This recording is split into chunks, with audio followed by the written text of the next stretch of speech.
Salut, je m'appelle Franck. Je suis passionné de plongée, de fond marin, de vidéo. Mon concept est simple, vous faire partager ma passion avec mes seuls et uniques moyens. C'est-à-dire pas de producteur, pas d'éclairagiste, pas d'ingénieur du son, rien de tout ça. Tout seul, avec mes passions et l'envie de vous les faire découvrir.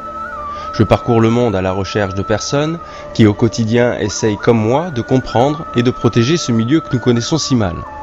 Alors si vous voulez, je vous propose de m'accompagner.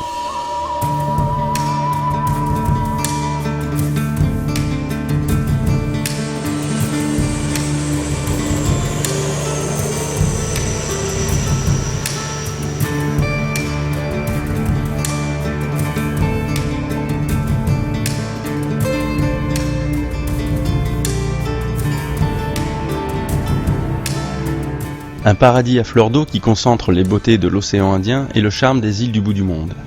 Lagon turquoise, cocotiers, sable blanc, bienvenue aux Maldives.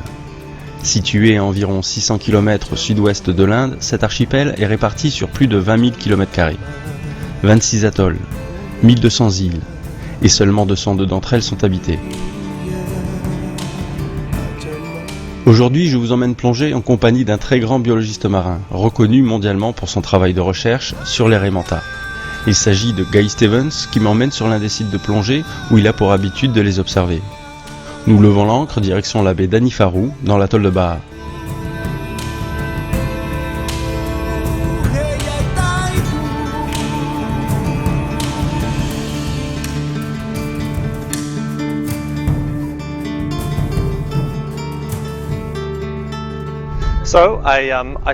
Eh bien, ça fait déjà 8 ans que j'ai commencé ici mes recherches sur les raies manta.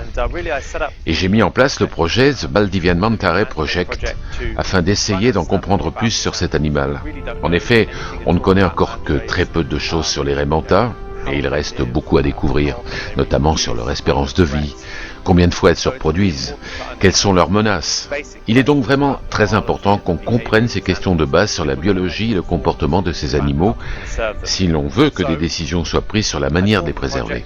J'ai donc fondé ce projet dans l'espoir de tenter de répondre à toutes ces questions, ou du moins à quelques-unes de ces questions, et d'accroître la protection des raies manta aux Maldives, mais aussi à travers le monde.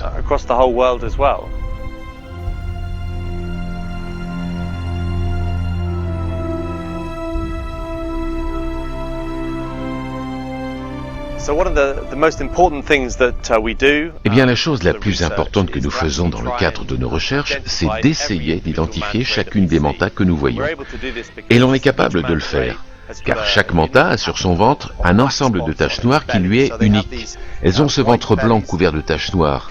On prend une photo et l'on est capable d'identifier chacune des mantas. Et ça, c'est fantastique.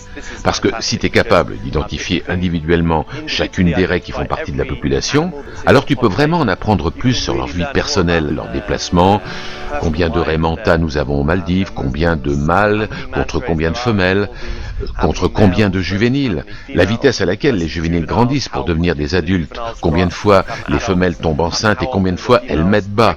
On peut obtenir une quantité importante d'informations par le simple fait de prendre des photos.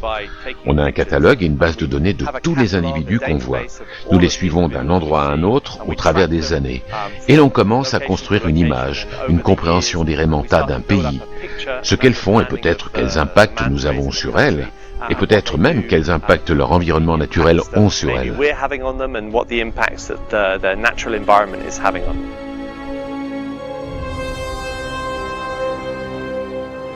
Guy Stevens est un passionné, amoureux des océans et de la vie qui s'y trouve. C'est un biologiste qui agit en connaissance de cause et son expérience lui permet de mieux comprendre les raies manta, donc de mieux les protéger. Mais l'ignorance générale ne doit plus être une excuse. Et nous savons aujourd'hui ce qu'il faut faire ou ne plus faire pour garder nos océans en bonne santé.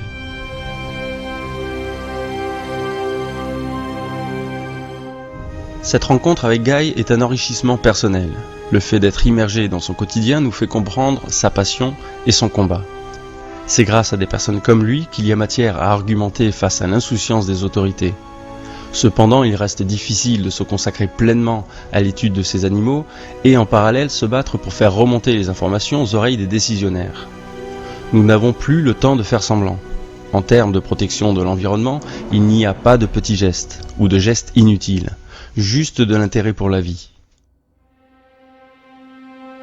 C'est donc sur ce témoignage aquatique et coloré des fonds marins maldiviens que je vous laisse et vous dis à bientôt pour de nouvelles rencontres.